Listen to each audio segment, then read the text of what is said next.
Alert, alert, this is Charlotte Shotgun. It's Joel Tatum, and it's that little gay talk show. All the way from Houston, Texas. Let's get into it, girl. Hey, everybody. It's Joel Tatum. Hi, it's Charlotte Shotgun. And we are starting another episode of that little gay talk show. How's everybody doing? I'm doing great. Fabulous. Mm-hmm. Charlotte, what you up to today? I'm just smacking on some watermelon gummies and drinking in a White Claw. Well, you know what? Charlotte's been here since, 1 o'clock? Like 1 o'clock. She got here because she wanted to do makeup. Because we're going to take some pictures later on. Because we're going to change a couple of things up on the show. Because now she's like a permanent part of the show now. So we're going to change some things up.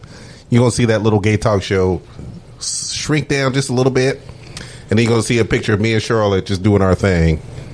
That's just going to be the cover photo for the podcast. So that's going to be a thing, as well as all our other social media stuff as well. Because you change one, you got to change them all. Absolutely, exactly. So we're going to take some photos. He looks fabulous. He looks fabulous. Although, which pronoun are we going to go with now that you are? Whatever pays the most. So let's introduce. We have some guests on. We do have some guests on. Now y'all already know Jacob. I mean, Jacob comes on every now and then. He's Houston's resident artist and weirdo. How you doing, Jacob? I'm happy to be weird. Okay, I know. I'm really happy. I know you're happy to be with my fellow brothers of the community. Okay, so this is what's going to happen. I'm going to have to turn him all the way up because he likes to sit all the way back. Move your microphone closer. Because I'm not used to talking. I'm used to drawing pictures. You are buttholes and Care Bears. I know, but you're a gay man. You always have something in your face. You should be right on top of it. I need something beautiful in my face. 3 of them, 3 big ones in my face to shut me up. Oh my goodness! Oh my God! 3 White Claws. I know you have not had enough White Claws to be talking like that just yet. He hasn't even opened his first one. I know, right? I'm trying to like my audience. I'm like, oh, look at me. And of course, we have a very, very, very special guest. You know what? Like I told him when he walked in the door, I am geeking out right now. I am geeking out. Don't laugh. We had to sedate him. We had to sedate him a little bit. I know. He had to get sedated. He was filling me in, and then he got giddy. We have Darius Vallier. Am I pronouncing your last name Vallier? Yeah, it's Vallier. Yeah. Oh, see, that's really nice. You know what? Yeah. You know what, Darius? It's French. Oh, I thought so. Well, he's from Louisiana. I'm French, if you can't tell. Yeah. He's from Lake Charles, yes, Louisiana. So, everybody's some kind of French in Louisiana. I mean, literally. I looked at his name and I looked at his bio and I went, oh, it's going to be Vallier. Oh, yeah. I'm the most French you can get. Exactly. Do you speak any French? The Berri. Je parle français. Je m'appelle Darius. J'ai 3 ans. That's it. It's a whole bunch of nothing. It's the most useless language. I think you're a piece of shit and I would never fuck you. No, I don't think they taught that in school. I don't like you. You're a bad boy. Bad boy. All the bad stuff. Does that sound sexy in French? It sounds sexy in English. I'm just like... everything sounds really bad in French. It's either super sexualized or it sounds like you're sneezing. It's my favorite. Oh, yeah, you're all right. But, sounds perverted. I love but if you don't know who Darius is, you know his alter ego, Black Berri, Miss Black Berri. The one and only. The one and only Miss Black Berri. The berry, the sweeter the juice. Exactly. Hairspray. Exactly. Everybody clink clink. If you had fake glasses, everybody just clink clink to Miss Black Berri here. There you go. There you go. Oh, we can do that. Just tap your little thing. Tap your microphone. Just tap your microphone. How you doing today, Black Berri? I'm doing well. This is pretty early. What time is it? Like 5 o'clock? It's 5 o'clock. I was about to say it's pretty early, and I was like, that's right. You just woke up. She's girl, an overnight you just girl. woke up. Yeah, I don't know what's going on. I've been sleeping like a bear for the past 3 weeks. Away from the sun. You know what? I don't blame you. I've been doing the same thing. I will stay up till super late at night. Super late at night, and then fall asleep about 7:30, 8 o'clock in the morning. Oh, wow. Oh, yeah. And then sleep till about 2, 3 in the afternoon.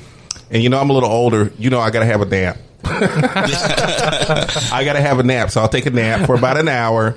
And then we repeat the cycle all over again. Because I'm not working right now. I mean, in June when they said everybody can go back to work, kind of in our industry, I went back to work and I worked for a little bit, and then a month later I got laid off. So I worked for a month. I worked for 2 weeks and then I got laid off. I know. I worked for a month, and then they said, "Hey, yeah, well, we tried to make money."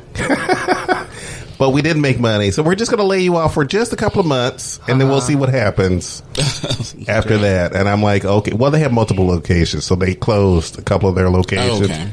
And one of the locations that they closed was off of Washington, but they're keeping the building, and they're keeping the location. So they're like, well, we're going to keep it closed for a little bit, and then when we recover, we're going to open it up maybe September, maybe October.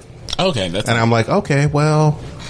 That's fine. I could take a little break. Yeah, a little mini vacay. Little mini vacation. I'm still getting unemployment, so I'm gonna take a little break. Y'all are so lucky. I didn't even. I just got denied today. I haven't gotten unemployment. Mine is just. I've just been working 1 day a week, pretty much, the past couple of months. Let's just become hookers, ladies of the night. Oh yeah, doing everything. Can you online. imagine? That's pretty much it. Like we do private shows. Just pick us up in your car. Yeah.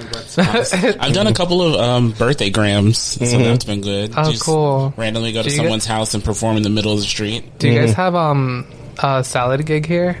Salad gig? What is that? I did no. Oh, it's like the website. Yeah, salad. Oh, yeah. There's some queens that use it, but those are the ones that aren't like busy. Oh, speak for yourself. No. I made good coin. I'm in Kentucky. I made good coin, and then in Florida. I have no idea. It's just one of those last. They're talking about a salad gig. Like 2 of us don't even know what that is. Oh, salad gig is basically an online forum where entertainers of any kind, fire breathers, drag queens, belly dancers, sign up, and someone pays for your service, and it's paid through this website, so you get the money. Yeah. Oh, okay. Yeah, it's really cool. It's kind of like if you're having like a bachelorette party at your house and you like look up drag queen to come to your house to perform. You can just go to the website and go through like a catalog of people. Oh, yeah. It's really cool. Tossing somebody's salad, right? No. Yeah, I mean, never that costs extra, I think. Just like a little bit.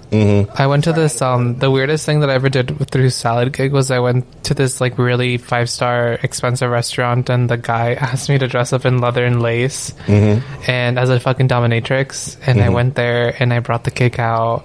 I had 2 glasses of wine and then I left and I got paid like $250. Oh wow! Oh, that's... Yeah, I was there for 45 minutes. Oh wow! For 45 minutes, you made $250. Yeah, literally. Oh wow! It was a little out of the way because it was in Fort Lauderdale and I lived in West Palm, which is like 45 minutes. But I mean, that's still worth it. It's still worth it. That's more than some people like pay you. You know. I had something similar happen with the district manager of a really popular concert venue. I can't say like who they are, but they paid me to do a birthday gram for her dad in a restaurant while they were eating. So it was the dad, his wife, their 2 adult kids, and then like their 2 children who were like 5 years old. And I just came out of the bathroom and I sang Baby Shark, and I took pictures and I left, and I think I made like $250. Yeah, because it's stupid because you can overcharge these people because they don't know your value. I'm kidding. It was like a Tuesday night. It was like 8 o'clock and there's maybe 4 people in the restaurant. Yeah, that's insane. It was really awkward. Was it like within an hour, 30 minutes time total of work? Oh, I think I was inside the building. I'm not joking. Probably 15 minutes. Yeah, same. Yeah. I like snuck through the back. I put my outfit on. They called me out while other people were eating. So I'm like passing by other tables in full drag and saying happy birthday to these people, saying Baby Shark with the kids, took some pictures, and I was gone, and they Venmo'd me my money like that's awesome. Less than 15 I feel minutes. Like she probably can actually sing. Like I don't know. Yeah, she can actually sing. Speaking of Black Berri singing, happy birthday. She has this number that she does. Oh, yeah. I actually went to school for music education for like 2.5 years. 2.5 years of wow. musical theater, and then she went to fashion school for a little bit. Wait, how did you know that? I told you he did his research. I do my homework. When I have a guest on, I need to know. Oh my God. I do my homework. He's like, Charlotte has been to rehab 17 times. You know, she's still paying student loans. The most fascinating thing is that when I read that he had done 2 years of musical theater, I went, oh, let me see what he does for a living. And he was a bartender at Improv. And I'm like, Improv? Yeah. At the Improv Theater. And I'm like, Comedians? Yeah, I used to work there for like, before drag, I worked there for like 6 years as a bartender. I was going to school at the same time for fashion design. So I would literally go to school at like 7 in the morning to 5, drive to work, be there for 5:30, and then work until like 2 a.m. And then like go home, sew what I need to sew for school, go to bed, and then get back up at like 7, 8 o'clock in the morning. I bet you really liked it. No, I hated it. It was miserable. I only slept like 4 hours a day for like 2.5 years. Oh god! At the clubs, like at the. Oh no, working at the Improv was probably the best job I could have ever had. Yeah. I really enjoyed it. The only reason I quit is because I started drag, and bartending is like the same time that you would perform in drag, and I just kind of got so booked that my job was like, you're not available any day of the week. You're too popular for us. Yeah, I would like put out my schedule, and they're like, okay, so you can work this Wednesday. You can work a Wednesday night. 3 weeks from now, you can work on like a Tuesday. Great. Okay, we can't work here because you can't work. So I just kind of like bowed out gracefully. and how much do you think that you picked up from working at Improv when it came? Now you started your first drag show was your first time in drag. Which I think was at Michael's Outpost, if I remember. Yeah, like right. Well, yeah, like right down the street. Yeah, at Michael's Outpost, which is right down the street from me, and you were in the 8th season of, I forgot the name of the drag show. Desi's Drag Race. Desi's Drag Race. Yeah. So you were in the 8th season, and you won that, by the way. Yeah, I don't know how that happened, but I won. Well, before I entered the competition, I did a lot of sewing for local drag queens, so I kind of knew I knew how to make costumes. I just had no like makeup experience. I had stage presence because I went to school for musical theater, and working at the comedy club, you kind of like learn you pick up what to say, what not to say, and then like what to make people laugh. It's not like I'm not like stealing jokes or anything. It's just, it kind of refines like your stage persona. So once I entered the competition, after seeing a lot of entertainers that I thought were really not entertaining, I was like, I can do this shit. So I signed up, and my first day of the competition, it was like maybe like 3 hours before it started, I laid out all my makeup that I bought. I never tried it, and I literally unpacked everything, like took off all the plastic, and was like, okay, let me try this out. And I went, and I had like a bald head, like shaved my head completely bald.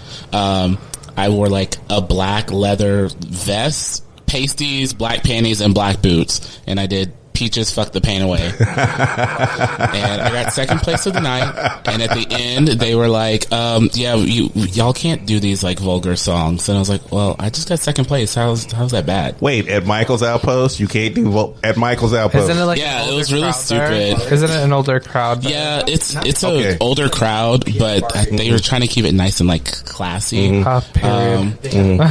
But well, it is what it is. Well, if you've been to Michael's Outpost is a piano bar, and these are a bunch of queens who sit around and they sing show tunes at the piano and all this other stuff. I've been to numerous times, even in my younger days, numerous times. So these are queens who sit around and they like their show tunes and all this other stuff. I was honestly I was a little shocked when they said, well, you want to keep it kind of family friendly, and I'm like, really, at Michael's Outpost? Have you sat at the bar at Michael's? Yeah, have you ever been young enough? What happens at the bar? Let me tell you something. 45 years old, sitting at the bar and still being called a twink by the I mean, Lord, hey young man, let me come over here. Young man, what you talking about? And then young man. Exactly, young man. Hey young man, how There's you a doing? Lot of, like 67-year-olds. I'm like, oh, rich money. Nice. I'm like, if I need a self-esteem boost, you come to Michael's Outpost. Well, like after I won the competition, I ended up hosting. They have an illusion show there on Saturdays. I've been hosting that show for almost. It's been like 3 years. Yeah. since winning that competition. That's how I got that gig. You kind of became their show director. No. I'm not the show director. The show director is like someone that books the show. I'm just the host of the show, which makes it a lot easier. I just come to the job, host. Yeah, I just talk on the microphone, introduce people, and then go the fuck home. See, so much get better. paid. Go home. you know, the funny thing is that the internet got it wrong. They said he was a show director. Oh, shit. I'm a show director of like different shows, but not at Michael's. Yeah, it was. Oh, he's a show director at Michael's Outpost. I'm like, do they have a show director at Michael's Outpost? Yeah, they do. Each show has a different show director at Michael's. I'm just the host. No, she's a local queen. I don't know if y'all want me to like say people's names. You don't care. If she's okay with it, I'm okay with it. I mean, we're a small podcast, so she might hear it. She might not hear it. I have no idea. But if she's okay with it, I'm okay with it. But yeah, Violets Are Blue is the actual show director. Okay, everybody knows Violets Are Blue. Yeah. Everybody, I mean, good Lord. I run across her name all the time. Yeah, she's a former Miss Gay Texas America. She's been part of that show for like 7-8 years. She performs at JR's every now and then, right? Yeah, she's part of their Tuesday show. Their Tuesday show. So yeah, everybody knows what. You know, the whole thing is, you know, when I met Charlotte, I'm like, you know, I want to be able to talk to drag queens in Houston who are doing their thing, because I feel like drag queens in Houston. I'm like, where are the drag queens in Houston? Where are they? They're working. I know. I know. But you know what? We are now in the age, we're 13 years now. We're in the age of RuPaul's Drag Race and all this other stuff. And you know, I have been watching RuPaul for God knows how long, and I'm like, where are my Houston bitches? They always talk about every place. Dallas has been represented. San Antonio's been I'm like, where? I'm sorry. There's some fabulous drag queens here. There in is Houston. a lot of drag queens here. Why are we not doing this? And then, you know, I watched Rich Lux's documentary a couple of years ago. Well, actually, the documentary is a few years old. I didn't actually watch the documentary until maybe 6 or 7 months ago, and I'm like, I didn't even know anybody did a documentary on drag in Houston. Which I got to see Chloe Crawford. Yes. I got to see Leilani. You know, I can't. Leilani. I just call her Leilani. Leilani Jackson Ross. Yes, Leilani Jackson Ross. By the way, I love that photo spread that you guys did. Oh, yeah, for Black History Month. Yes, for Black History Month. Chef's kiss. Oh, my God. You know what I want to do? I just want to blow it up, put it in a poster, and hang it on my wall, because it's just fabulous. It's the most amazing. We wanted it to be so much bigger than it was, too. That's what's so crazy. Me and Chloe Crawford actually like planned it out, and we invited every black queen in the city of Houston to come to the gig, and me and her paid for like 90% of the entire photo shoot. All we said is like, y'all show up this time. We want to do something to like highlight these amazing black entertainers. And a lot of people canceled, which is like, I mean, it's nothing for us. Like, you're not going to be showcased. That has nothing to do with us. It's totally fine. So I'm just glad that it got as much love as it did, because it was a project that we were just like trying to do for our community, not for like we just wanted to highlight our queens. That I think exactly. And let me tell you something. I saw it on your Instagram page, and let me tell every bitch out there, go to his Instagram page. The pictures, iconic is the word that I want to use. I really want to use the word iconic, because when you see the photo, oh my God, I'm like, these look like bitches that should be on the national stage. This picture is amazing. It is the most amazing picture. Beautiful. It is a beautiful picture, but it shows Houston drag in the most amazing. This picture should be iconic. Well, thank you. It really should be iconic. It's just the most amazing picture I have ever seen, and I can tell you right now, this picture should go national. If you want to see what real drag looks like, you take a look at that picture right there. That's real drag.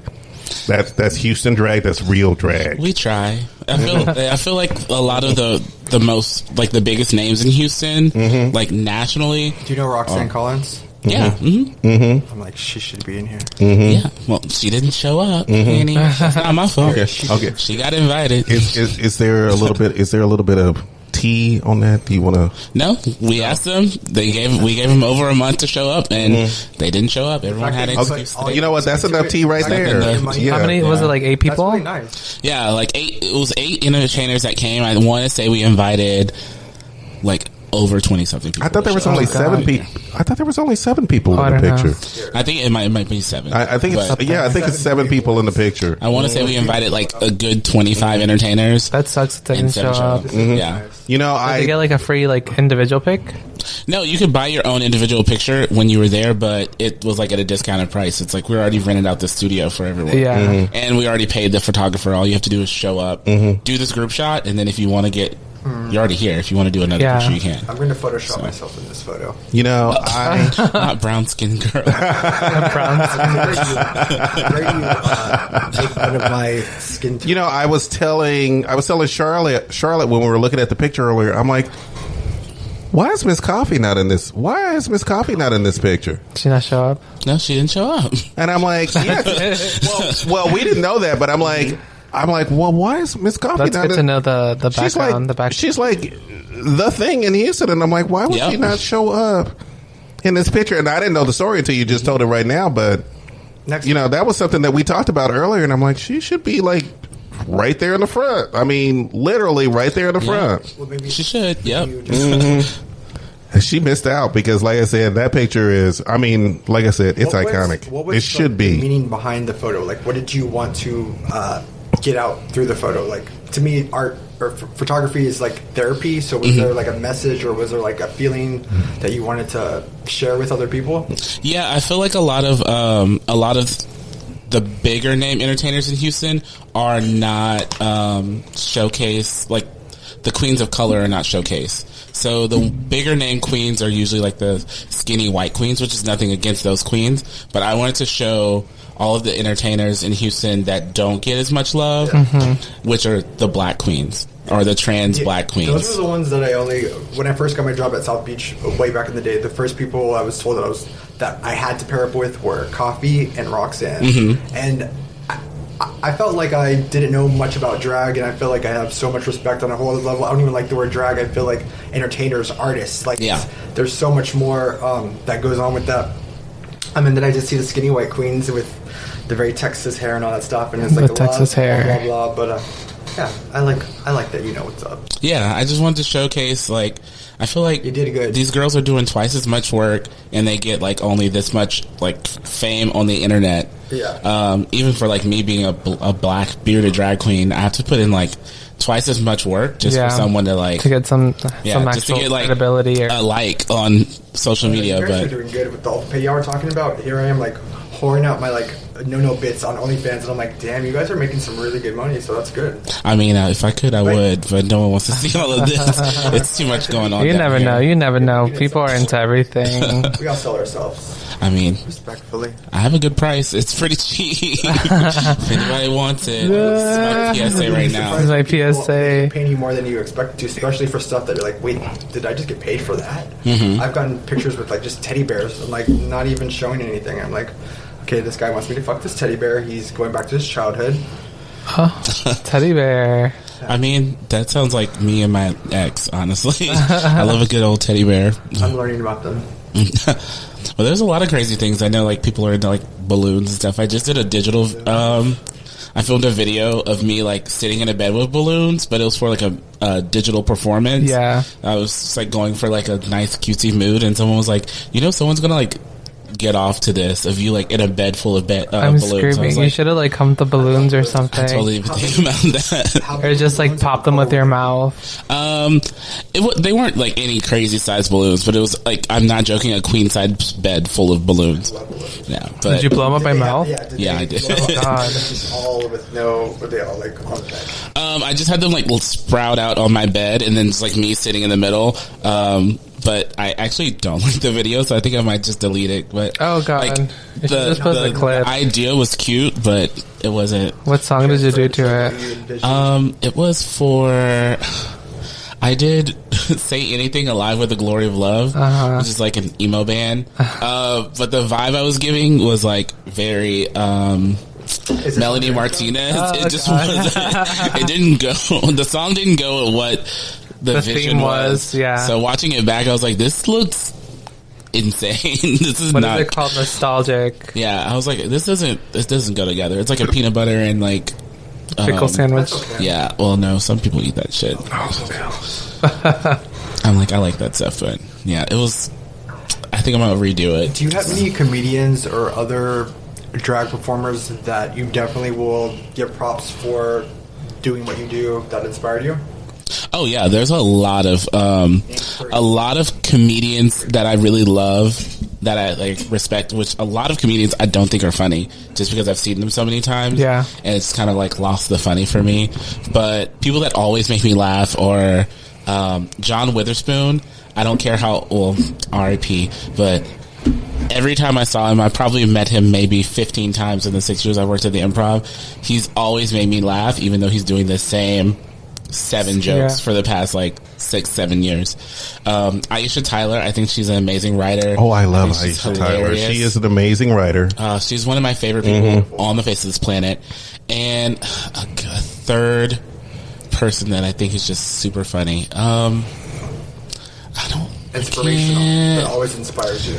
Inspirational. I think like Lonnie Love. I met her and she was just really positive. You could tell, like, just talking to her, she was so into like just the conversation. It wasn't just like, hey, how are you doing? Blah blah blah. It's actually like trying to digest and regurgitate. See that she's understanding. But there's a lot of comedians, they like just say hi to you and you can tell they're just like blank they face, completely shut off as soon as they say hi. She seemed the most genuinely sad on the reel whenever that other chick left, and she was just like, Lonnie was trying to like, smile and laugh and giggle and cry. Yeah, I felt that. She is just a real ass bitch. Like, I love her. There's some fake ones. There's a lot of them. But then drag wise, my inspirations, Bob the Drag Queen was like the first person I saw on. I've seen every season of Drag Race when it aired, like all the way back to season 1. I remember watching it on like, at the time I lived in Louisiana, so it would come on VH1 at like Monday nights instead of, I think, like Sunday or something. Yeah. I would stay up late, watch it, and from season 1 all the way on. But I remember seeing Bob the Drag Queen on season 8, and I was like, that person is just like me, same personality. Like, I get that if he can do this, I can do this. Well, and I just saw my first episode. Well, I started watching Drag Race when it was on Logo. Yeah, me too. And I think the first 4 seasons were on Logo, maybe? I started watching it after season 4. Yeah, I think the first 4 seasons were on Logo. But you know what? I knew you were going to say Bob the Drag Queen. And I don't know why. That's like my biggest. But you know what? Honestly, I really think that your biggest drag inspiration is Lizzo. I really do think everything, and all your pictures and everything else. And I went, I understood that he said Bob the Drag Queen, but it's really about Lizzo. Well, it really is about Lizzo. From your look, everything else. The Chronicle did a story on you last year. When I think was Lizzo in town when she was in town. When she was in town, and that bitch outfit was amazing with your beard and the big hair and everything. I'm like, yeah, I've been performing. I actually been performing Lizzo before she even blew up. Yeah, like I started drag in 2016. I was performing Lizzo in 2016, and then she blew up like late 2018, 2019. And because I work with Live Nation and House of Blues, she was coming to town, and I host their brunch show. Okay. So they came to me and were like, hey, Lizzo's coming to town. We know that you're a big Lizzo fan. We want to do this thing for you. We want to see if we can get you to take a picture with her. I think it'd be an amazing opportunity for the House of Blues, our brunch show. We can use this to like advertise, and also you get to meet one of your biggest inspirations. So it's like, of course I want to do this. Of course. So because they told me that, I went and I follow a lot of her designers and stuff. So I saw this outfit and I was like, I need this. If I wear this to the concert, I get to meet her. I think this would be amazing because she just had that costume made maybe a week before. Yeah, I remember. Yeah. So I like hustled and got it done in like less than a week. Because I think you turned around in the shot and it said that bitch on the back. And I went, okay. And she wore it on stage in the concert. Unfortunately, I didn't get to meet her. I got to meet her like stylists and like some people backstage. But by the time, once the concert ended, I'm not joking, I think the person that I went to the concert with, he counted. I had to stop 72 times to take pictures with random people that wanted to take pictures with me once the concert was over. So by the time I made it to the back, she had left, but I got to like meet her staff, which was cool. You got selfied out of Lizzo. I mean, you literally got selfie. I mean, every time you tried to make it to the back, he stopped. He had to take a selfie. I think I remember they were like selfie. Recording you and another. Pictures. Yeah, exactly. Yeah, it was bananas. But I mean, it opened an opportunity for me to do other stuff. This past April, I think it was April. She was supposed to be at the rodeo. So while they were preparing for everything for the rodeo, one of my friends actually got an opportunity to help work on some of her costumes for the rodeo, and they needed someone with a little bit more advanced sewing skills, and then they reached out to me to come and alter some costumes for her for the rodeo. So I actually got to work on Lizzo's costumes for the rodeo, which never got to see the light of day. No, because COVID. Yeah, because COVID closed it down. The rodeo did officially kind of have a rodeo. It did start. I remember because where I worked, Houston Livestock Show and Rodeo, biggest thing in Houston. It's literally just a giant concert of every major every major music star you can think of that year. They come and do like a month or too long concert. So each night is a different artist. Oh wow, that's awesome. And they have like some other stuff going on in the back. What month that is nobody this in? March, April. It used to start in February. Years ago, it started in February.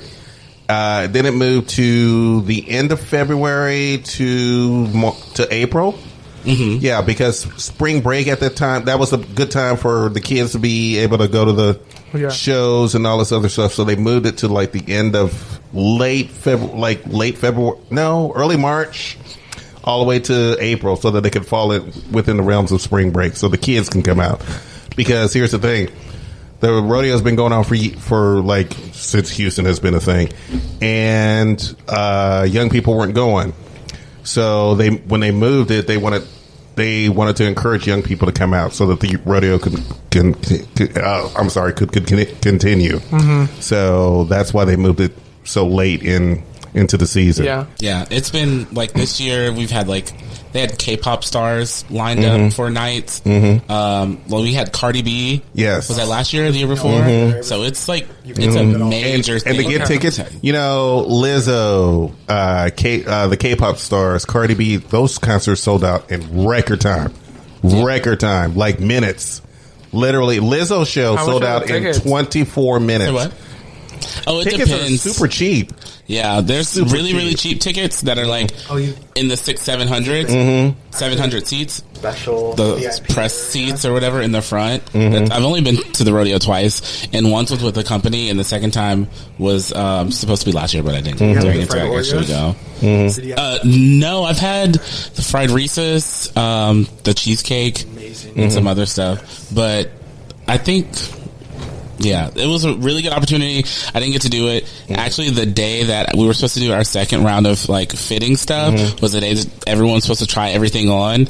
That morning at like 10 o'clock, we got a message and the stylist was like, hey, the city is about to shut down and we have to leave like in 20 minutes, the city of Houston. So they left, and I want to say at like 12 o'clock, the mayor went on the news and was like, hey, just letting everyone know the rodeo is officially shut down, blah blah blah, the city's going on lockdown. And then since then everything's been kind of fucked. Well, we're gonna get more into you, Black Berri, in the next half hour. But we're gonna take a little bit more of a break. We're gonna take a little bit of a break because everybody needs a break. And we'll be right back in just a few minutes. And we are back. We're back. We took a little bit of a break, smoked a cigarette. Only one of us. We drank half a White Claw. Circle K gummies. We got refreshed because some of us had a good time last night. And I'm talking about our guest. Some of us had a good time last night. I was like, what did I do last night?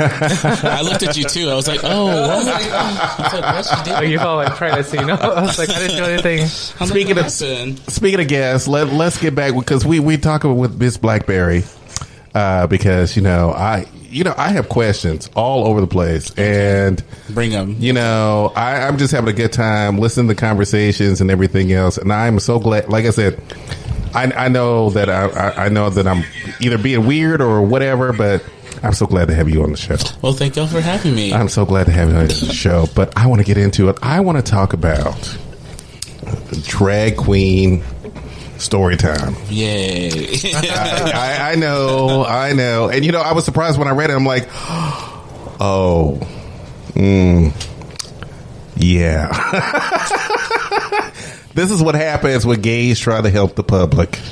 Yeah. And, and like I said, I feel when I read about it, I'm like, oh, Lord, we're good enough when we can be on Drag Race and everything else, but we're not good enough when it comes to helping out in the public sphere. So I have to ask, drag queen story time. Tell us how you got involved. Now, I know you started at Brazz's bookstore. Yes. They asked you to come over to help them with that. And, Brazz's bookstore, that's a private bookstore. And, Brazz's bookstore is a Houston institution. And, if you want to do mystery nights, if you want to do they have all kinds of fun things when you reach a certain age. They have all kinds of fun. It's a fun place, and I love Brazz's bookstore. Is it for and I've loved it. People? No, it's when I think of a bookstore, I think of a bookstore. Exactly No, it's just like it's adult. Yeah, it's just like a regular Barnes and Noble. Yeah, it's just a regular. It's like but it's like a Houston thing. Yeah, but it's a Houston thing. It's a smaller Barnes and Noble with a bit more community involved. They do a lot of fun things in the community and everything else. So when I read about the fact that they invited you to do Drag Queen Storytime, I was like, not surprised that Brazz's bookstore would do that, because that is something that they would do. Yeah. And then the Houston Public Library System came to you and said... Well, actually, so after I did the one at Brazos, I want to say like the next year, one of the people that works for the Houston Library is a local comedian that I know. And she was like, hey, I know we've worked together. I know you did this one thing before. I want to do this at my library, her specific library in the Heights. And I was like, yeah, sure, of course. It's not that big a deal. I've had you do a lot of my shows, so I think it'd be really cool. So I did the event. And on the way to the show, actually, little side note, I actually did a show the night before, slept in my makeup, because I had to be up so early in the morning. So I was already feeling crunchy. I've done that before. And shame in the game. on the way to the event, she gave me a call and was like, hey, just letting you know, the news is going to be here. So I had no idea that anyone was going to be recording, which is not that big a deal. But we did the event. Everything went well. Everyone enjoyed it. And then after that, it kind of like blew up out of just like everyone just thought it was a bad idea.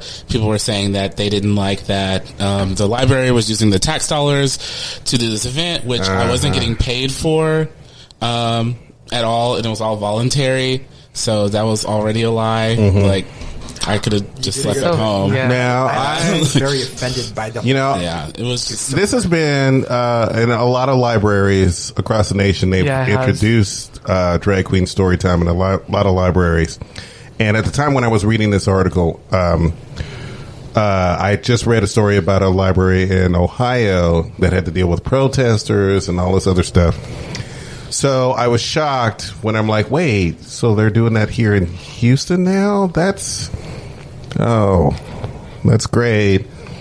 But who in the gay community is going to want to get involved in this? Because it's a complete mess. It's like a kid thing. Well, it didn't start off with protests. Like, it was perfectly fine. The one I did at Brazos, no protests. The first one I did, no protests. Well, no, never. The thing is, and like I said, I understand Brazos because that's a private business and that kind of thing. But when you get involved in the public light, well, even the first couple of ones that we did at the public library, because the first one I did was at the public library in the Heights. Then a separate group decided to do it here in Montrose, which we did the first one. That wasn't an issue. A couple of first ones were not an issue. They had a rotating cast of girls, and once. some news about one of the certain entertainers that was a part of the program came out, that's when everything became an issue. Everything was about us not being background checked, which is not our fault. That's the library's fault. Yeah, that was the library's fault. That was, Yeah, so it became not that we were really doing this. They're like, who are these people that are dressed up? We don't know who these people are. We need to have background checks on these people. Once they finally did background checks on this, they found out that one person should have not been a part of this program, which didn't help the whole situation. And that's what backfired and made everything a huge disaster. What do you think that after all this COVID stuff is over with, that you would probably get back? I had already stopped doing the program before it even ended. So, so do you think that they will do a program again? I don't think they were doing it before. I think they stopped doing the program in 2019. I stopped being a part of the program in 2018. Oh, okay. So I'm not sure because I haven't been a part of it in a long time. But yeah, so I have no idea. And how did you deal with the backlash when you were? I mean, that must have been like, hey, I wanted to like kind of help in the community, and then this happens, and then you're like, Well, I got death threats. I got told people were going to come to my shows and like kill me. All these things. What really happened? This is like the whole thing that kind of like really made it a big deal. It became a national news thing, and because it was national, they used someone else's information, their name, their backstory, all of that, and they used my images with their name. So people were thinking that I was this person. Obviously, I don't have a Latinx last name, and I'm obviously black. And the person that, like, all the information didn't fit me, but because I'm such a non-traditional entertainer, I just look more strange to the person that has never seen a drag queen. Oh, okay. So I look the most menacing out of anyone, even though I'm not. So I understand why they use my image. I get it. But the backlash I got was for something that I didn't do, and it was met with, hey, all these people that are opposed to this whole thing are going to come to your job and they're going to kill you. Watch out. We're coming to your shows. We know where you work, blah, blah, blah, blah, blah, even though it wasn't me. Oh, wow. So I would, for maybe like a good 2-3 months, I would have to be walked to my car. I had to like shut down my Facebook messages for a while. Like, even to this day, I think my Facebook is private. I have maybe like 800-900 friend requests that I haven't even like touched. So Black Berri, I really want to ask you, what was the most, like, the joy you felt doing the show? Like, what was like the positive memories that you do have doing the storytelling? Well, I love seeing people's and kids' reactions to what's going on. I also wish, like, when I was growing up, I could have experienced something like this, because it would have made me feel better about myself growing up. I grew up in a really small town that's not very LGBT friendly, so seeing something like this would have made me feel more okay with growing up. So I know how much it would mean to someone that's sitting in the audience to experience this. And that was the whole point of me doing this thing, was not to be on the news. I didn't even know I was going to be on the news. I wasn't trying to do this to like grow this program. I actually really wanted to just like entertain kids. And like, that's literally the point of me doing it. So having it shut down for something that I didn't do, someone not disclosing their history, like, really hurt. But also the backlash I got really hurt me, because my intentions were so pure. And having somebody mess that up for me and also put me and my family in danger was like really dark. I had to get like legal action. I had to do a lot of stuff, pay a lot of money, do all of these things, when I literally just wanted to read a book to a kid. It was just like, it was really and heavy. It wasn't even your info and stuff too. Yeah. Like, even now, if you like fearful of people hurting you?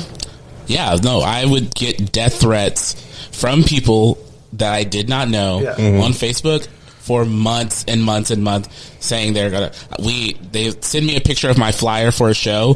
We're gonna come up to your show and we're gonna shoot this place up.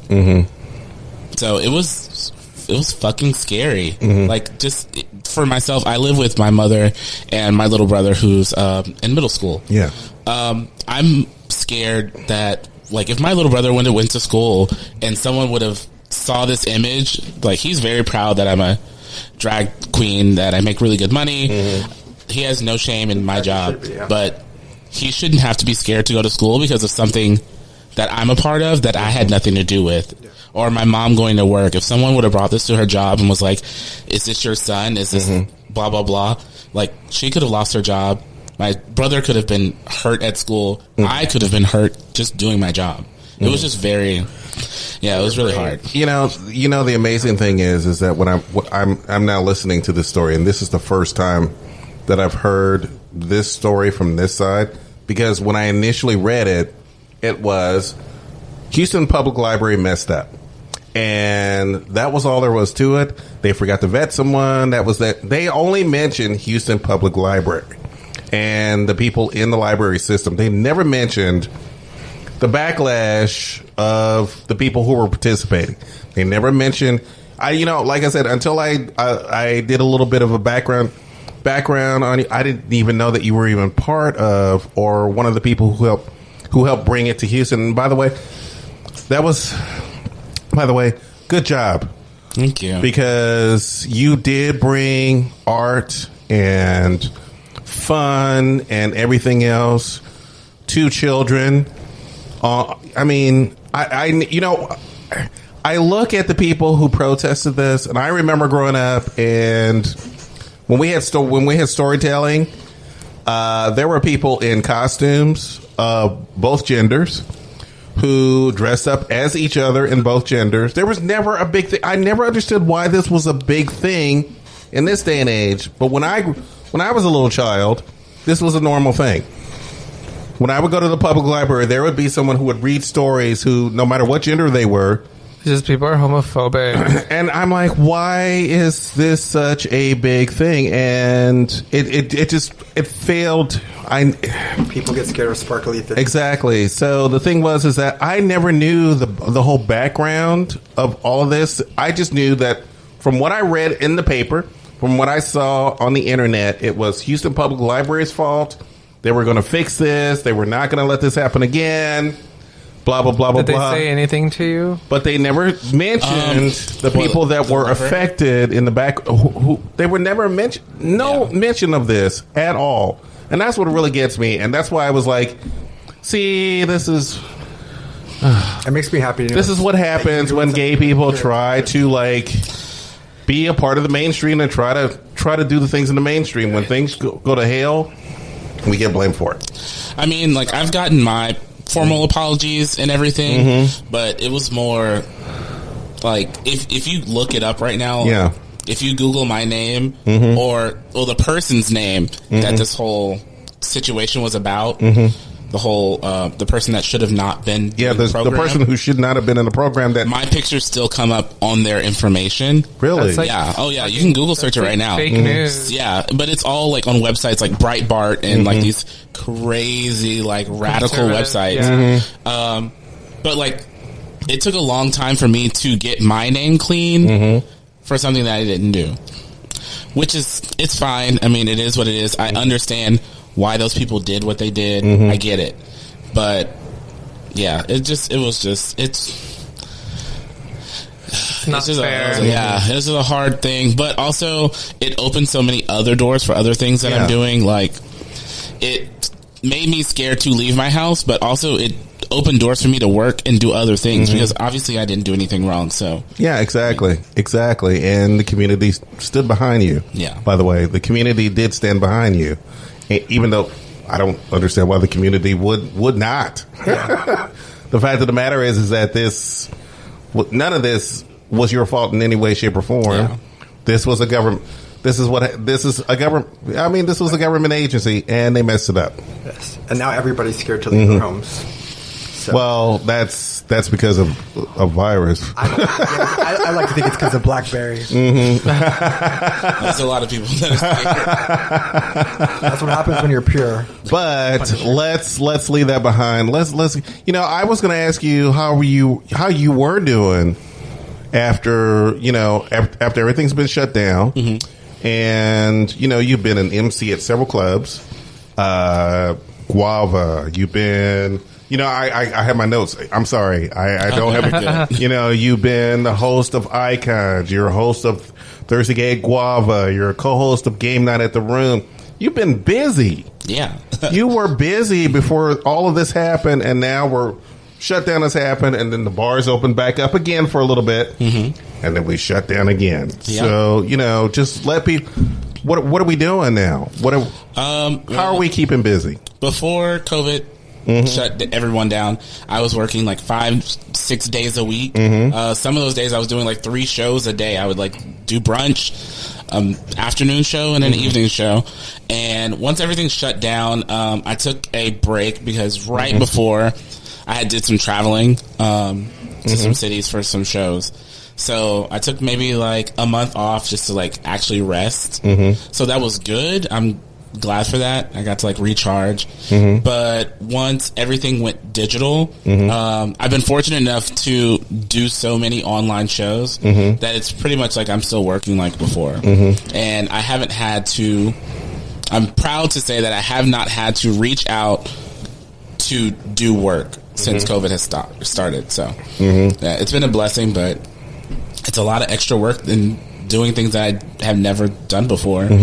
Like now I have editing videos or something. Yeah, editing videos, getting light setups, doing backgrounds, like all these crazy concepts. And I want to say I've done maybe like 12, 13 full digital, like pretty much they're like music videos. But it's all just me in my house or me like outside my house or in my living room, in my bathroom, just doing all these crazy setups. So if y'all need like a birthday party or like a light show, I've got you covered.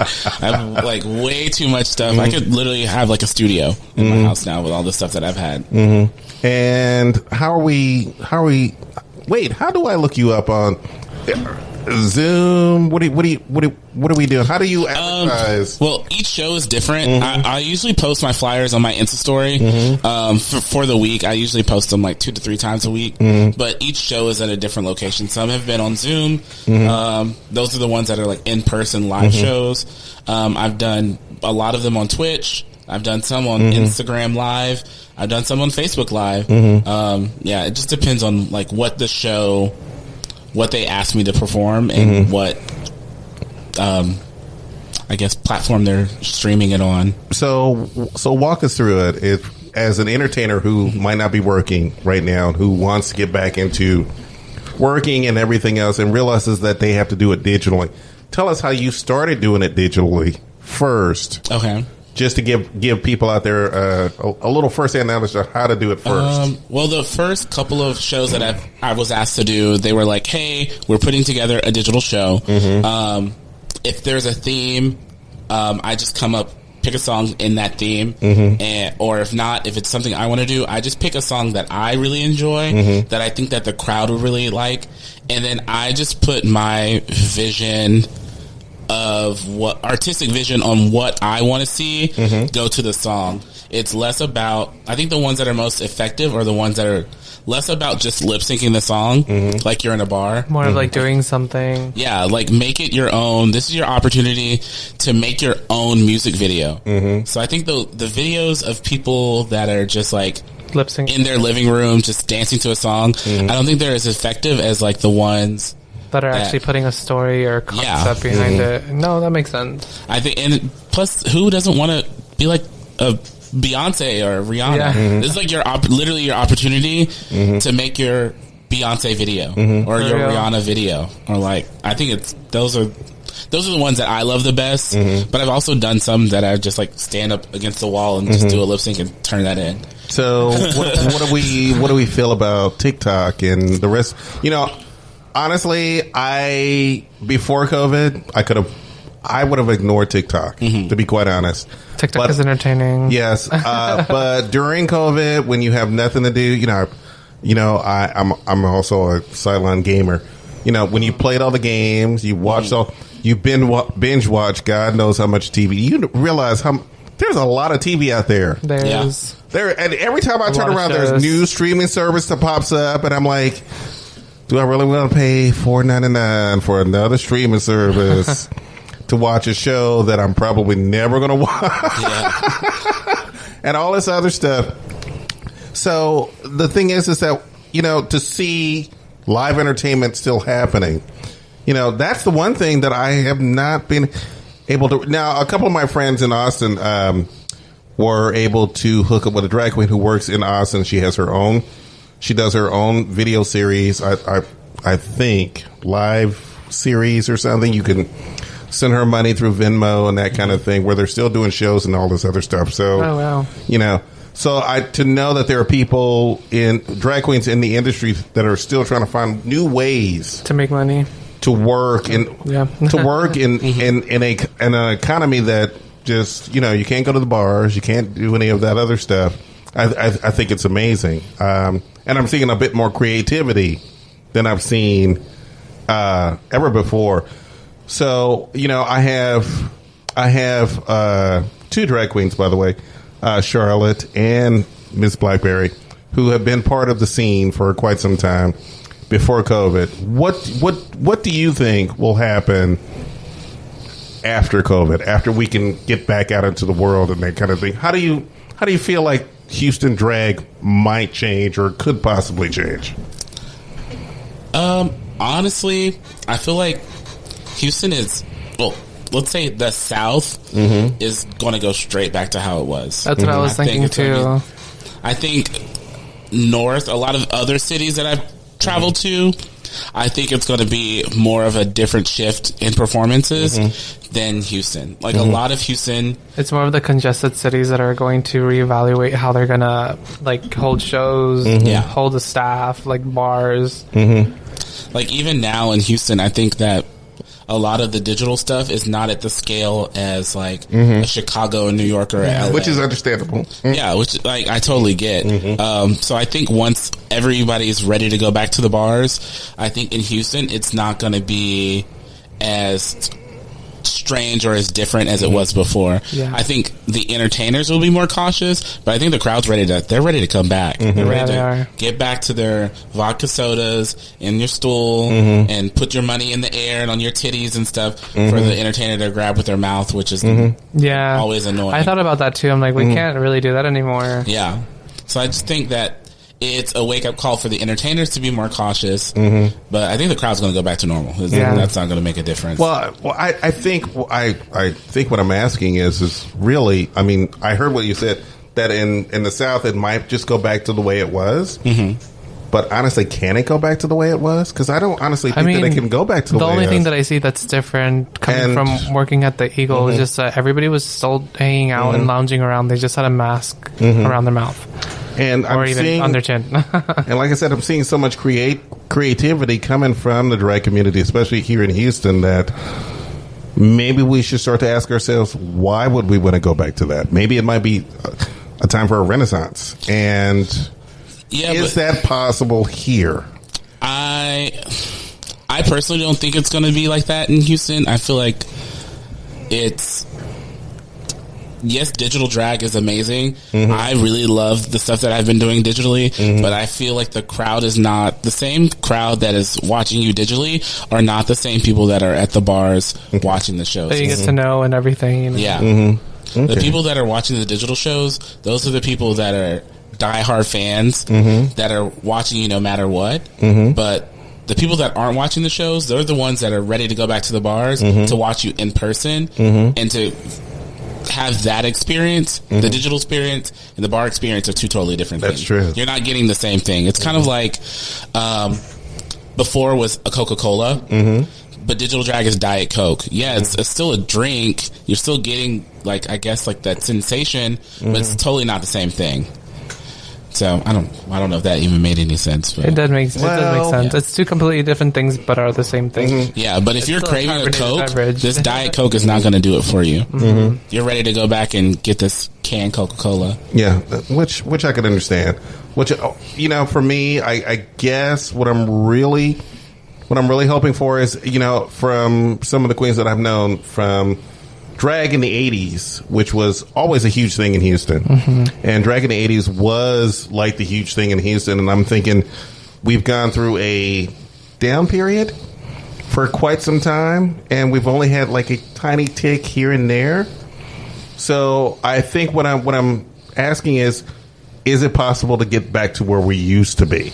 Is it possible that since COVID and artists having to reevaluate who they are as artists now when it comes to drag, are we going to start demanding that the venues do something a little bit different? But I want to put that on hold for a second. Yeah. On hold for a second, because we're about to finish the last part of this show. But I want to take a little bit of a break because I want you guys to think about it for just a second. All right. And we will be right back. Sorry. And we're back.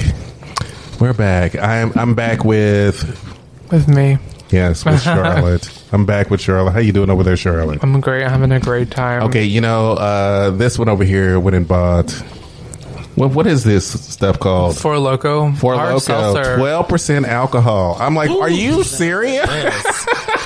You got the black cherry flavor. Oh, too. the black. Oh, which black cherry for Black Berri. Ooh, I didn't know please. those were 12%. 12%. I'm looking at the can. Do you remember them back in the day before they changed the formula? Yeah. Wait, there was a formula back in the day? I never Yeah. even drank this stuff before. There was before back in the day. You would get one and you would black out. Okay, Now you can drink like 3 of them and then black out. Okay. You have 2 and you're gone. You know what? I'm gonna make this joke because I feel like it needs to be made. When y'all say back in the day, I was like in 7th grade. I'm looking at 26. 31? I think didn't you say you were 31? I'm 38. What? Yeah. I just turned 38. Oh, we're going to have to have a conversation later. He's like, black don't crack. Can't he? I'm just kidding. And what, you're 30? I'm 30. Oh, you're 30. Yeah. You're 30. I thought so. She just turned 30. By the way, black still don't crack. As someone said, it don't crack, but it does droop. Not saying that you droop. I'm saying that I droop. There's no crack, but there's a little bit of a droop. But we're back, and I'm oh my God. Like I said, I'm so glad to have you on the show. Thank y'all for having me. I'm so glad, and I have 2 people here who have been working in entertainment for quite some time, who have kind of been leaders in their community on a certain level. And now that we're in the midst of COVID, and probably will be here for a little while, probably won't be till maybe mid-2021 before I don't think there's anything. I think 2022. Yeah, I don't think there's a such thing as normal. We're gonna get regrounded. I think we should leave the word normal off the table when it comes to everything What that's is going that? on. We're Normal? leaders and weirdos. Yeah. Being weird. So, I've posed I have a couple of hypothetical questions that I would like to ask you. If you were to run a business, say like JR's or Eagle or what have you, and you wanted to do more drag, you wanted to make drag an entertainment thing in Houston, with drag now becoming more mainstream in the American conscience, how would you make drag entertaining to me on a Friday night? On a Friday night, I want to go to dinner. I want to go out, but I don't want to sit in a bar. I want to be entertained. How would you get someone? How would you do that? Basically put, how would you, if you were running a business, how would you do that? Well, I currently work at Hamburger Mary's every Friday night at 7 to 10, where you can eat and watch a drag show. And we're still open, so I'm already doing that. Well, yes, I know you're already doing that, but I should have like what a would you do? drag show. What would you do? I mean, like I said, you guys have been in the community for quite some time. If someone said, hey, here is a bunch of money, I want you to open up a bar, but I want you to make drag the center of attention. I want you to promote drag as hard as you possibly can. Like post-COVID? Like post-COVID. I don't know, like a drive-through drag show. That'd be fun. Like, have you ever been to It's a Small World in Disney World? Like that, but drag queens. That'd be pretty cool. just drive around and see different things. Yes, but you worked in South Florida. You know, you've known the drag scene for a time. You know how to put on a show. Yeah. You know how to attract a crowd. You know, most of us have been sitting in the house. I feel like that this might be the opportunity. Like I said, as you stated earlier, most people want to get back out and they want to sit in a bar and they would sit on a stool. But here's where I think I might slightly differ on that. I think people want to be entertained. Yeah. I think sitting in a bar stool, honestly, I think those days are done. People want to be entertained. And they've gotten all their entertainment on the internet as much as they possibly can. I think when it comes to getting back into the world, I think people want to be entertained. Yeah. And I don't think the idea of sitting at a bar, smoking a cigarette in the bar, and calling it a day, I think those days are over with. Maybe something more interactive, Yes. but you can't really be interactive until... No, well, I'm not saying interactive, but I'm really... The world thing sounds amazing. I would go to that. What? Wonderland of just drag queens, like, driving around. Like, it's I Disney think World, that but drag people world. want... honestly, I think that people want to go back to old school, put on a performance, make me gag, do that kind of thing. A wig reveal. Yes, that kind of thing. I want to see a show. I want to see a show. I think a lot of people are going to get to the point where they want to see a show. I think my favorite part about watching a drag show is drinking with other people. It sounds so stupid, but Now, I think that's something that people loathe right now. Is just they miss the human interaction and you know, we can't really follow along this whole cup culture until this whole thing is like. You know what? You know what Hamburger Mary's has been able to do? They've been able to take drag and they've been able to make it into a show. They've turned it into fast food. Yeah. They really have turned it. They can have a Hamburger Mary's literally in every city in the United States. You're always going to have local drag queens performing. You're always and this and that. They've turned it into fast food. Now turn it into a dining experience. Turn it into entertainment. How do you do that? How do you think you would do it? If you were to start from scratch, how do you think you would do it? I don't think I really understand your question. Yeah, because I feel, well, personally, me, I've worked at Hamburger Mary's for the past 3 years, and we're not just walking around. No. You have girls that are like, getting on stage, climbing on the walls. Yes. Climbing on the tables, jumping in the splits. They're turning the party, doing costume changes. They are turning the party all out. This stuff, but also you're getting to eat while you're watching these amazing entertainers. That you can't rarely happens. I think that what I guess what I'm asking is, how do you turn it into theater? I guess like a play. No, more like I want to go out. I want to see drag queens sing, dance, perform on a stage. Maybe like a variety show in a venue where I can see that, where I can sit at a little table, like going to a comedy club or going to a play or going to a live show, where I can see drag queens who that's their job, is to entertain me on a Friday night, Saturday night, Sunday night. Like I said, I've gone to dinner, I've hung out with my friends. We've had cocktails somewhere, and then we decided we want to go see a show. And I feel like that's... Well, I feel like...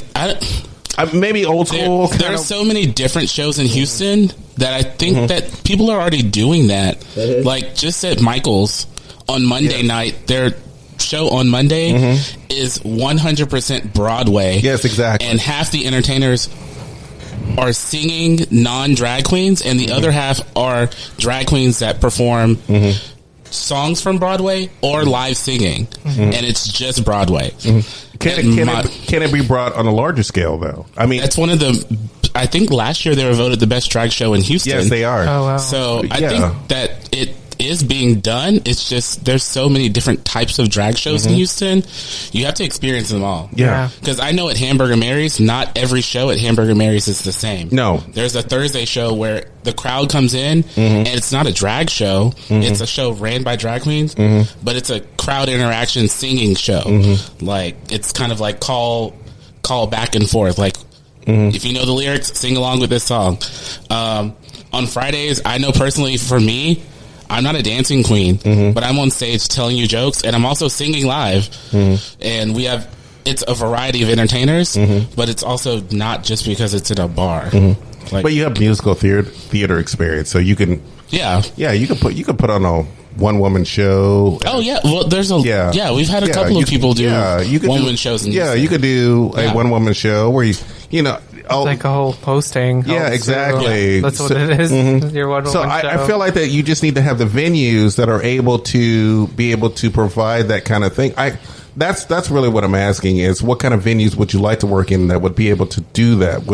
That could do a large take a Michael's Outpost and put it on a larger stage where you can have a bigger crowd and have everybody perform on the piano, play music, sing, dance, maybe have dancers in the back, put on a full-scale show. You're wanting like a Vegas review. Yeah, it's like a Vegas review kind of thing on a small, medium, and large scale.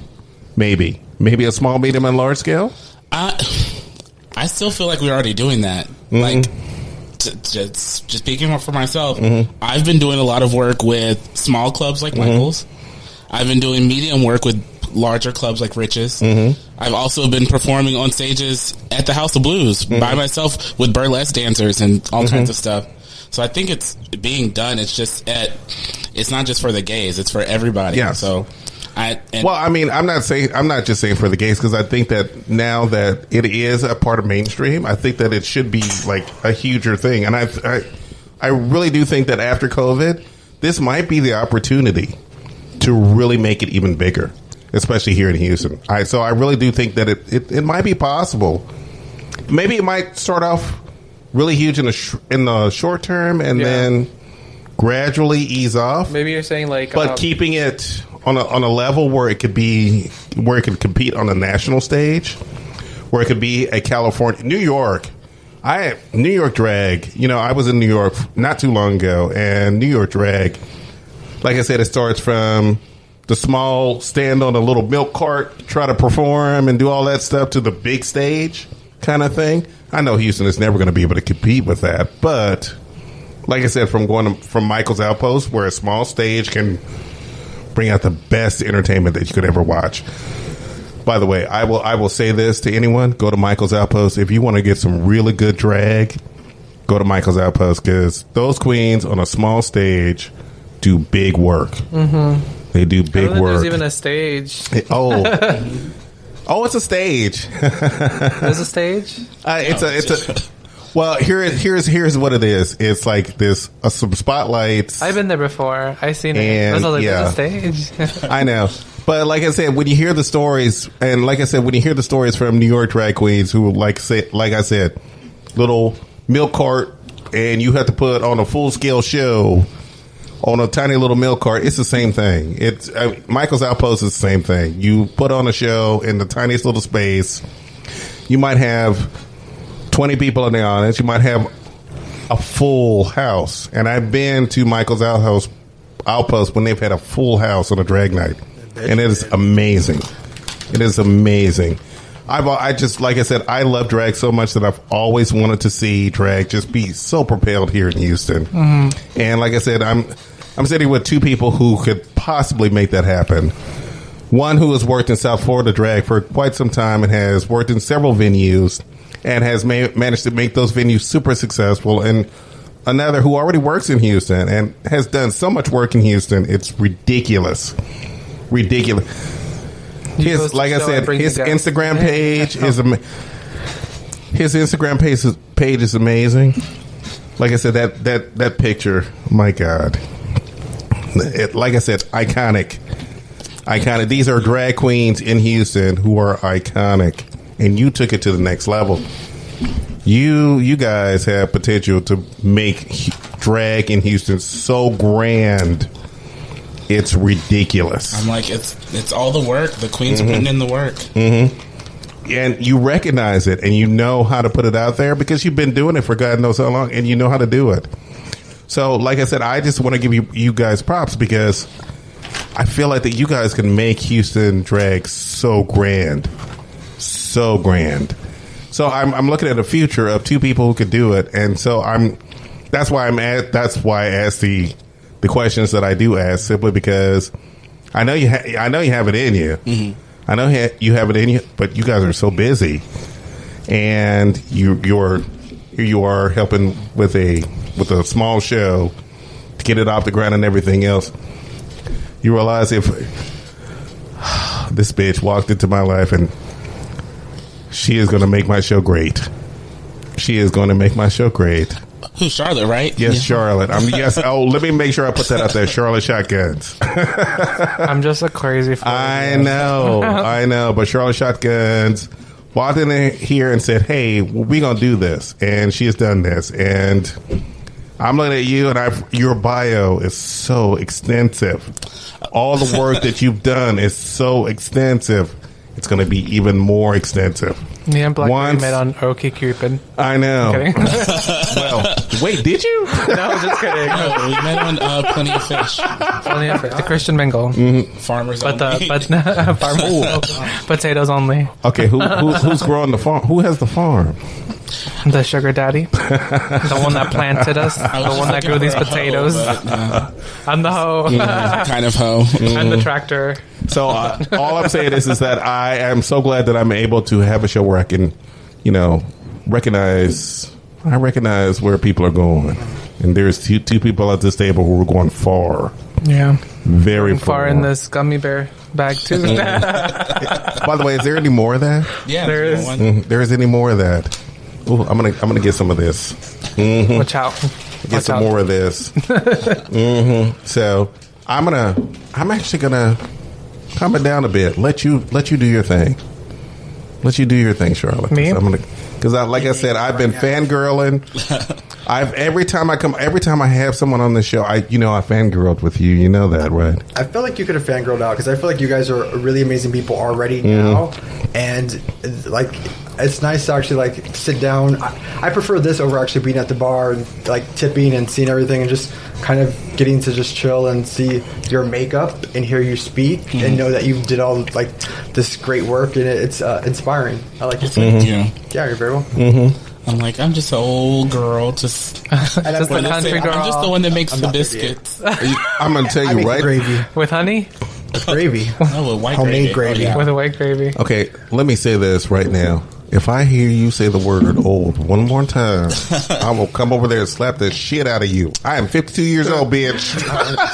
30 is old. Yeah, thank you. You are 30 years old, bitch. Calm the fuck down. I'm also like cartwheeling, like Exactly. Oh, by the way, my body is like a 60-year-old.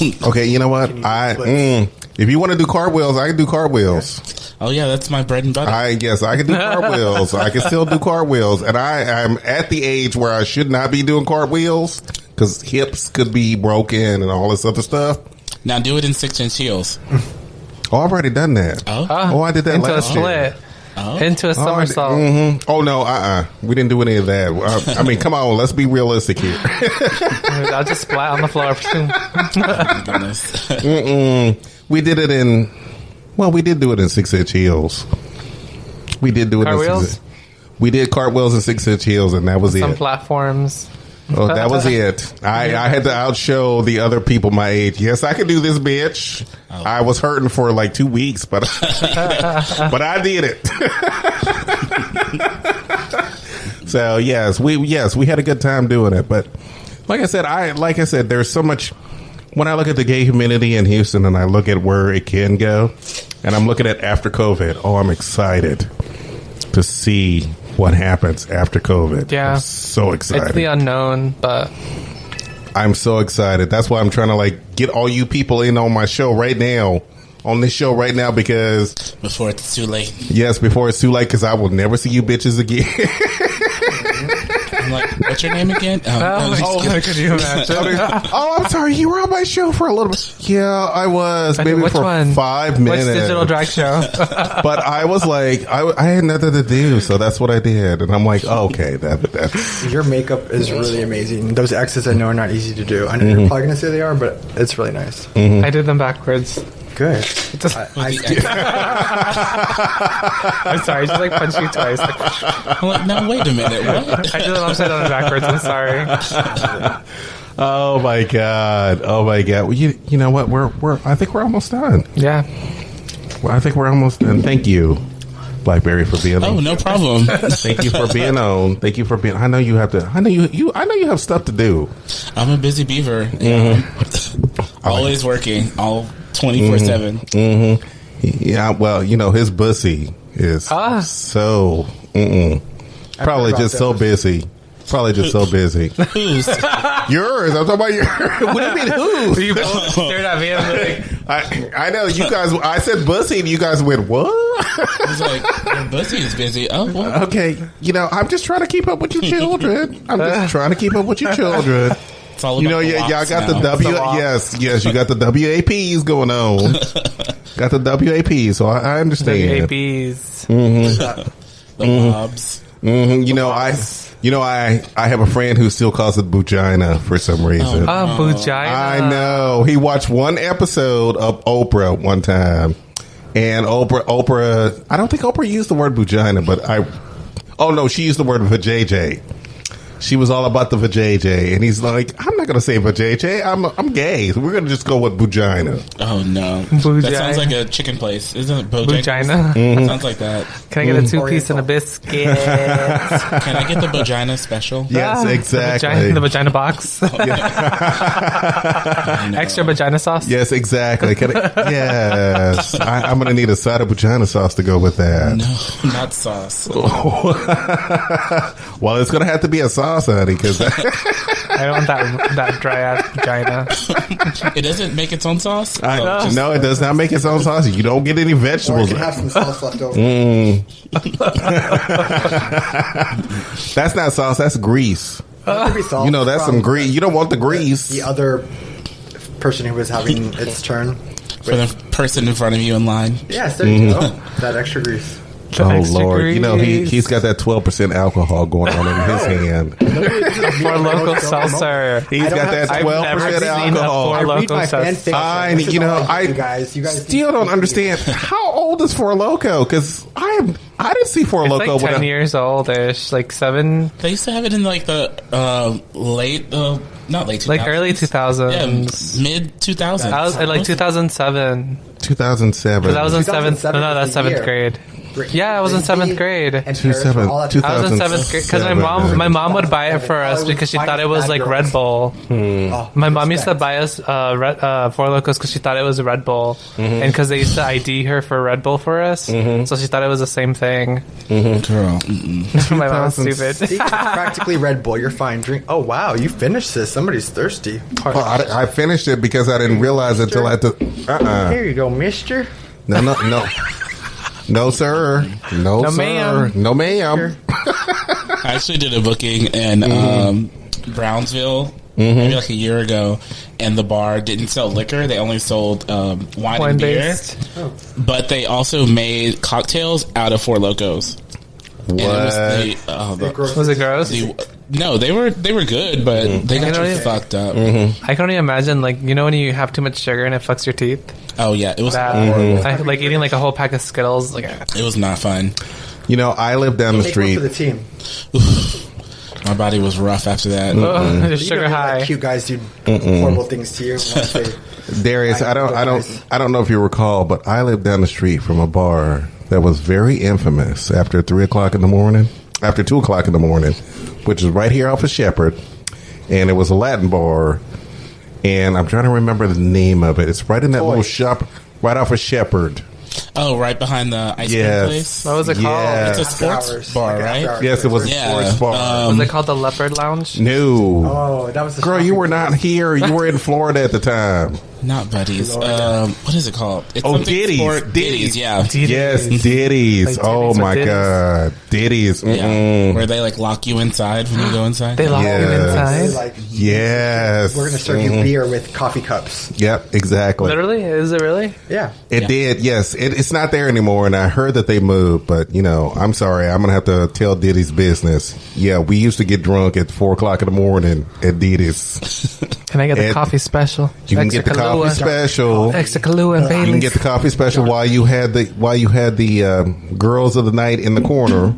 Ladies of the evening. Ladies of the evening in the corner, which no one ever. Well, I mean, Was it a straight place?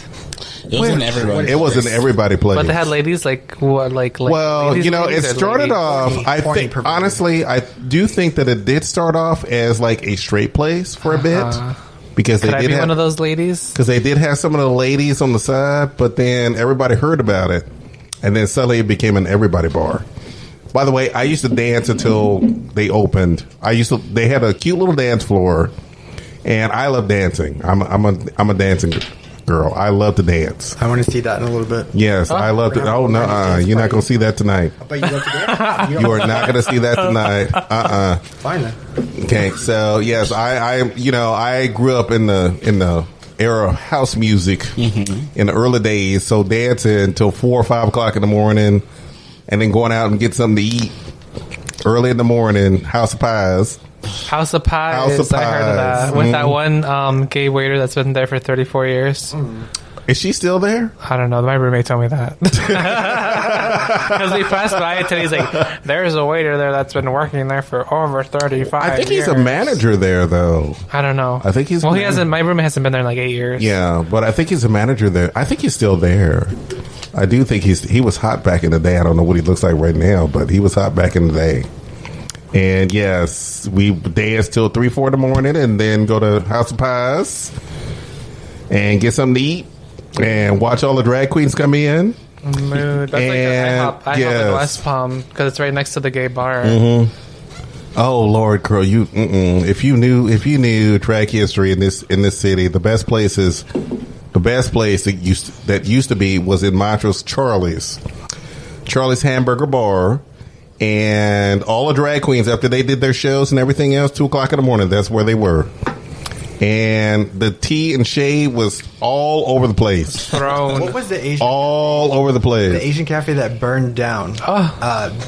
It was delicious. It was really famous, like after hours Asian place. It burned down, and they relocated it, but it still wasn't the same. Oh, I'm trying to remember. You make the rolls, and it's got like the clear lettuce stuff. Oh, like the spring rolls. Yes. Where was it? Was it down the street from here? I feel like everything was down the street here. Oh, are you talking about Burned Down? It was famous for burning down, and it was always packed.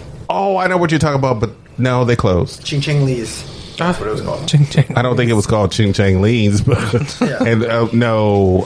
Politically correct. I'm just remembering. No, it's fine. No, I think I know what you're talking about. Well, no, everything's been about Mexican restaurants in this. This was like the first time I've ever heard of like a Auntie Chang's. Auntie Chang's? Auntie Chang's. Auntie Chang's is still there.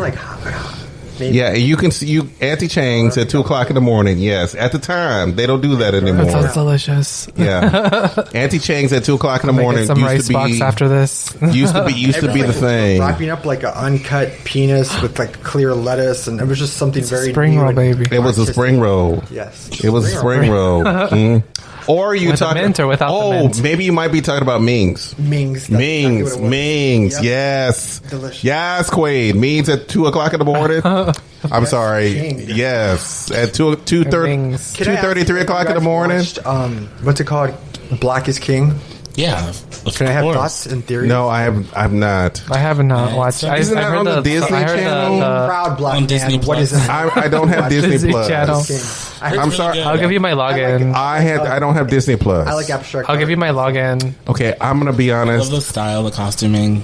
I've only listened to the soundtrack. I haven't watched the thing. So what? You sound bored with it. No, I love the costuming. That's the reason I watched it, because I always love Beyonce's visuals. I think Beyonce's incredible. Yeah. Even with her Lemonade album, impeccable. Okay, I'm gonna be honest here. I like Beyonce. Solange I'm not a huge fan of Beyonce because she's a witch. I just like her. What?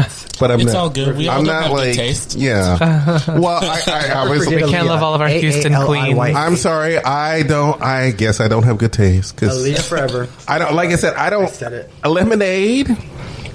I liked it, but I always had an issue.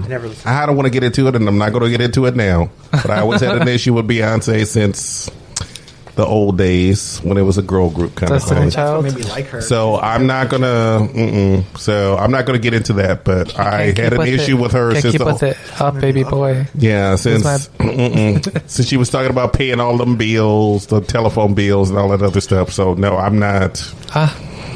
Yeah, Was someone paying your bills? Were you triggered? I was a little triggered back then. So I liked Kelly and Michelle and the rest of them.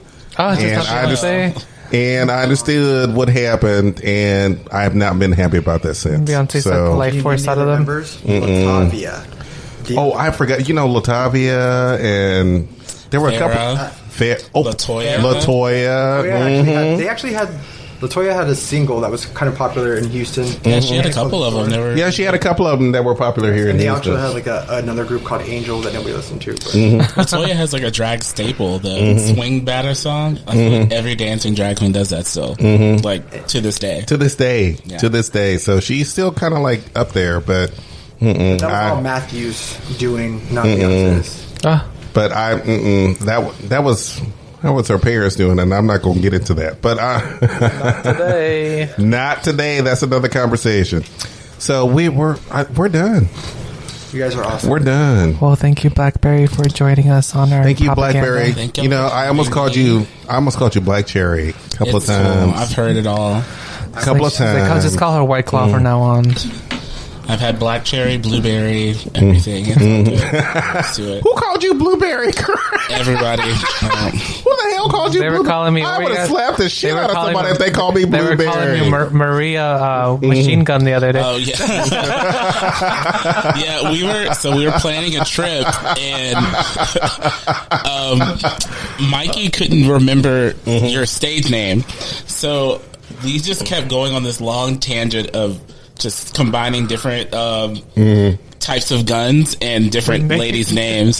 So there were like Machine Gun Maria, Pistol Petunia, Water Gun Wilma. I love Water Gun Will, but I that's told them, amazing. If I ever like change my drag name, I'm going to take those into consideration. You should take Water Gun Natalie. William. It was a whole thing. Yes. Water Gun Wilma. My God, I love that one. That's hilarious.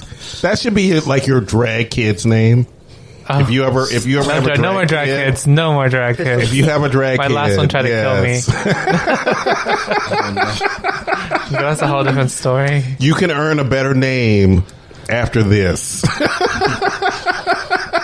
But for right now, you're Water Gun Wilma, and that's all there is to That's it. a training name. That's your training Yeah, name. under training, and then you'll eventually move up and get your own name.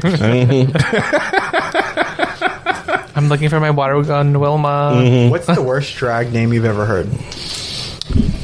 I know you have to. There's one that sticks out. I know that you looked at a girl and went, bitch. Or the most Really? basic, like, okay, so how original are you? I don't even. Some people's names are just so long. Yeah, there's one. Like, There's one girl in town, and she has like 5 last names and like 2 middle names. One of the middle names is another entertainer's first name, and I don't. That's too much. It's just My full drag name No, is she's- Charlotte Guadalupe Jeremiah Bacanawa, the first and second time removed shotguns. The third, No. Alejandro. Okay, I'm already looking at you going, you need to get off my show right now. But for sure, it's just Charlotte Shotguns. Sometimes the Z's removed, depending on the price. No, it's Depending on what social media you look at. okay. For right now, it's gonna always gonna be Charlotte Shotguns and nothing more. just too I don't need to hear the rest of that. Bang, bang. And some the really fact that bad you even names. brought it up, bitch. Love your face. When I lived in Kentucky, I told people that my name was Charlotte Guadalupe Shotguns, and they would calling me that. Okay, you know I don't have a problem with Charlotte Guadalupe Shotguns, but all the rest of that, no. Kentucky people are crazy. Like They're Kentucky okay. They pay nicely. They'll cut you. Yeah, they will. They were talking about building that wall, girl. The moment you put they were talking about building the wall. Don't Let's do build that. a wall all around Yeah, Kentucky. exactly. Wall on your heart to protect it. Let me let these people go. Some of these people have to get out of here. They have lives. They got stuff to do. We gotta put on some drag. They got to put on some drag. Charlotte, you want to end this? All girl? right. Church. Cheers to the queers and everything else in between. Ooh, bless it. We'll see you next week. Bye, Houston. Love it. Bye. Kisses.